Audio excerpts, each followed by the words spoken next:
Habari mwanafamilia, karibu sana.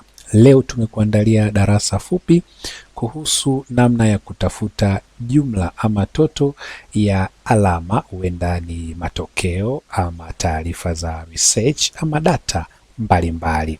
Ni rahisi sana. Unachokiona hapa ndiyo programu yenyewe ya Excel, na hizi ni data za mfano zinazoonyesha wanafunzi 10 na performance zao katika masomo matano. Sasa unatafutaje hiyo jumla? Ni rahisi. Kuna njia mbili, unaweza ukatafuta kwa njia ya ulalo ama kwa njia ya wima. Inategemeana umepangeje hizo data zako ama ni nini unataka ukitafute. Sasa tukitafuta kwa njia ya wima, tafsiri yake ni kwamba huyu mwanafunzi wa kwanza John Masawe, performance yake katika masomo matatu ni hizi hapa. English alipata 70, mathematics 64, geography 88, Kiswahili 76 na science 54. Tunataka tutafute jumla ya hizi alama za mwanafunzi John Masawe. Hichi kiboksi kinachofuata ndicho ambacho kitatumiwa katika kuonesha alama ya jumla. Unakikliki na utakiona hicho kiboksi kimekuwa highlighted hapo. Nini kinatakiwa kifanyike? Katika hii programu yako unaenda upande wako wa kulia juu kabisa, hapa kuna option imeandikwa auto sum. Ukikliki hapo zitatokea chaguzi mbalimbali. Chaguzi ya kwanza imeandikwa sum.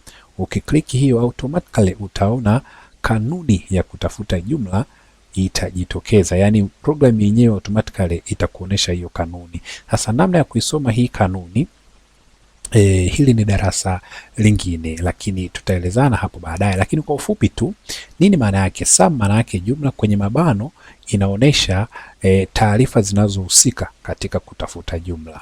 C2 maana yake nini? Herufi C inawakilisha kwamba namba ya kwanza ipo kwenye column namba C, na hii 2 inawakilisha kwamba hiyo namba ya kwanza ambayo ni 70 ipo kwenye row namba 2. Ukiangalia upande wako wa kushoto hapo mwishoni, hizi namba ndo zinaonesha row namba ngapi.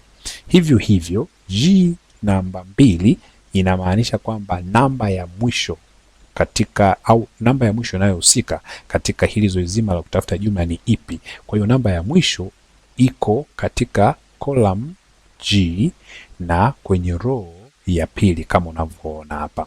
Kwa hiyo ni simple tu. Sasa ukisha kliki hapa kwenye auto sum ikatokea hiyo kanuni, nini kinafuata? Unaachia mouse yako, unaenda kwenye keyboard yako, utaona kuna kitufe kimeandikwa enter. Basi unakibonyeza hicho, moja kwa moja kama unavyoona itatokea namba, na hii namba ndiyo jumla ya John Masawe katika masomo yake matano. Ni rahisi sana. Sasa unaweza ukafanya hivyo hivyo pia katika wanafunzi hawa wanaofuata. Lakini je, kama idadi ya data zako ama wanafunzi wako ni wengi, wanaweza kufika mpaka 100,000, idadi yoyote ile, unafanyeje? Ni simple sana. Unatumia hii namba uliyoipata, unafanya kitu kimoja. Angalia kwa makini hii kasa katika hii box hapa, unaipeleka hapa chini upande wako wa kulia kwenye kona ya hii box. Utaona hiyo kasa imebadilika, imeweka alama ya kujumlisha ambayo ndani yake imekuwa shaded kwa rangi nyeusi. Basi hapo hapo ilipo hiyo kasa, katika mouse yako kuna kitufe cha kushoto. Hakikisha unakibonyeza hicho kitufe cha kushoto bila kukiachia, yani long press. Ukishakibonyeza bila kukiachia, alafu unakiscroll down, yani unakishusha chini bila kukiachia mpaka kwenye data yako ya mwisho. Mfano kama unavyoona hapa, unashusha. Sasa hapa bahati nzuri au baya tumeshusha mpaka kwenye data ya 4 kwa mwanafunzi Thomas Kioma. Umeona kilichotokea? Sawa, automatically tayari tumepata jumla ya performance katika masomo matano ya Shura Mohamed, Lilian Alex na Thomas Kioma. Unataka uendelee tena katika wanafunzi waliobaki, unachukua hii namba ya mwisho. Umeona kwenye hili box lililokuwa highlighted, unaona hapa chini, unashuka kwenye kona ya hapa chini, unaona hiyo kasa imebadili na kuweka alama ya jumlisha iliyokuwa shaded kwa rangi nyeusi. Hapo hapo tena kama ulivyofanya awali, kwenye kitufe chako cha kushoto cha mouse yako unakibonyeza bila kukiachia, alafu unakishusha hicho kialama cha jumlisha chini mpaka kwenye ile. Bahati mbaya tena hapa umeona imeshusha kwenye kiboksi kimoja, tumepata jumla ya alama ya Juma Abdalla. Hivyo hivyo kwenye hichi kiboksi unaenda kwenye hii kona hapa chini, unaona kimetokea kialama hicho cha kujumlisha, unabonyeza kitufe cha kushoto cha mouse yako bila kukiachia, unaendelea tena kushusha chini. Ukishusha tena kama unavyoona tumefanikiwa kushusha mpaka mwanafunzi wa mwisho Christopher Isaac. Unakiachia hicho kitufe cha kushoto, ukiachia automatically utaona alama zote za jumla zimeshapatikana, mwanafunzi wa kwanza mpaka wa 10. Ni simple sana. Hii unaweza ukaifanya hata kama idadi ya data zako zikiwa nyingi kiasi gani. Kwa hiyo ndani ya sekunde chache tumeshapata jumla ya kila mwanafunzi ya namna alivyo perform katika masomo yake matano. Hizi jumla sasa baadaye ndizo zinaweza kutumiwa kutafuta average, yani wastani. Utatumia hizi jumla kutafuta position, yani mwanafunzi huyu yuko nafasi ya ngapi, ambapo tutaona katika vipindi vinavyofuata katika chaneli yetu hii. Naam, hii tulikuwa tunatafuta alama za jumla kwa njia ya ulalo, lakini kwa wima tunaweza pia. Tukiangalia hapa somo la English, tunataka tujue jumla yake, alama yake ilikuwa ni namba ngapi kwenye somo la English. Hapa chini kabisa kuna kibox kipo wazi, tuna highlight hapo. Kama kawaida tunaenda tena juu kwenye hii option ya auto sum. Tukikliki pale tunachagua kipengele cha sum.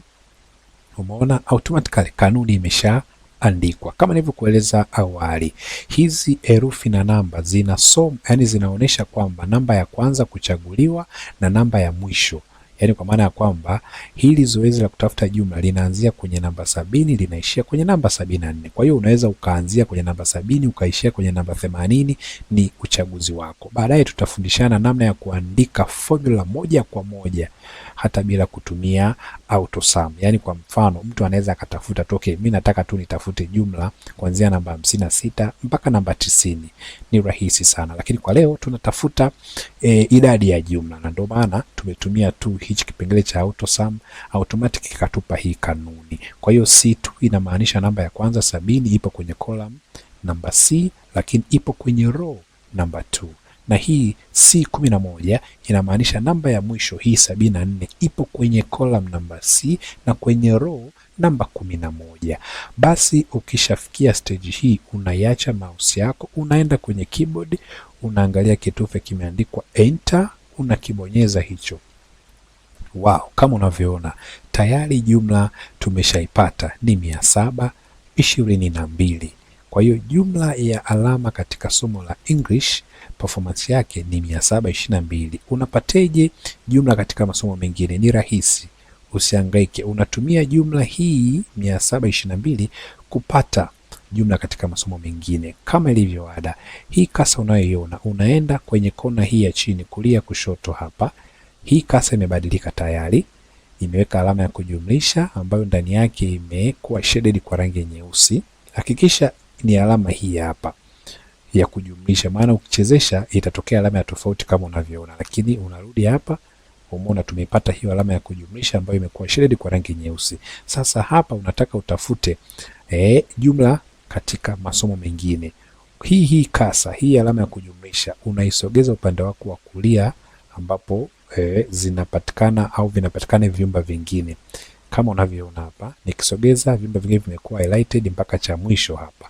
Nikiachia hii kasa yangu, hichi kitufe cha kushoto cha hii mouse, nikiachia tu automatically utaona jumla zitajiweka hapo. Naachia, umeona automatically ndani ya sekunde chache tu tayari tumeshapata jumla ya somo la sayansi, jumla ya somo la Kiswahili. Sasa hii tafsiri yake ni nini? Inatuonesha performance katika kila somo. Mfano, namba kubwa inaashiria nini? Kwa mfano, hii 804 ni jumla katika somo la Kiswahili, kwamba somo la Kiswahili alama jumla yake kuu ya performance ni 404. Tafsiri yake ni kwamba somo la Kiswahili ndilo lililoongoza kwa ufaulu. Je, namba ndogo kushinda zote hapa ni nini? Ni 654. ambayo hii 654 ni jumla katika performance ya somo la mathematics. Tafsiri yake ni kwamba somo la mathematics ufaulu wake ulikuwa mdogo kushinda masomo mengine yote. Kwa hiyo unaweza pia ukatumia hizi namba za jumla kutafuta wastani wa kila somo, lakini pia kutafuta position ya kila somo, kwamba somo hili limeshika nafasi ya kwanza. Hivyo tutakavyotumia katika mwanafunzi mmoja mmoja. Kama huyu ni Musa Emmanuel, jumla ya alama zake katika masomo 5 ni 394. Tunaweza tukajua wastani wa huyu Musa Emmanuel ni wastani gani na nafasi yake kati ya watu 10. Katika vipindi vijavyo tutaangalia sasa namna ya kutafuta average, yani wastani, na position, nafasi ya kila mwanafunzi kwa kutumia kanuni tu. Ni rahisi kwa kutumia huu mfumo wa Excel. Kaa nasi, subscribe channel yetu, comment, share na wenzako nao wapate kujifunza namna ya hii program ya Excel ilivyo rahisi na inavyorahisisha mahesabu. Karibu sana. See you.